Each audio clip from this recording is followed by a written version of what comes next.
If there is no viable path for her to defeat Trump, as you say, through these primaries, is Nikki Haley then relying on an external factor like the Democrats throwing Trump in jail, something like that, to see her win the nomination? Is that what's going on here?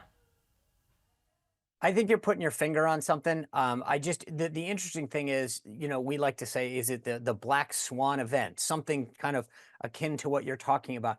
The problem is that there's none of his court cases are actually at a point where any of that could possibly happen.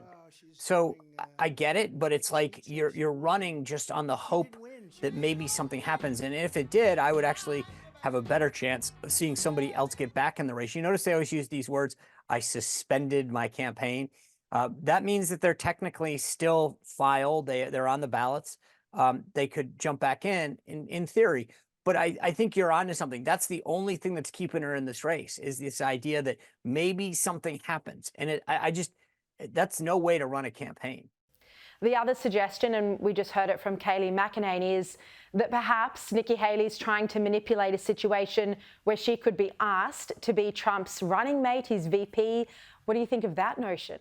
Nothing is ever out of the question. I think Trump put it to rest the other day. She has said it. Bush ended up being Reagan's vice presidential nominee in the 80s.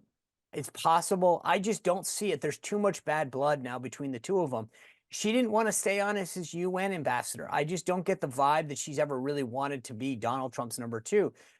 Vivek Ramaswamy, who's now supporting Trump, he said today that suspending her campaign would be the right thing for Nikki Haley to do for the country, for the United States.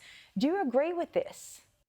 Look, I think, as I said, I think it is inevitable that Donald Trump ends up our nominee, and the sooner we can turn to a general election where we can lay out that case between Donald Trump and Joe Biden, what 4 years of accomplishment under Donald Trump was like versus the 3 years that we've seen both domestically and internationally under President Biden. It's a very clear and easy case to make. I mean, she has a right to do it, but we're wasting time and money that could be focused on winning in November.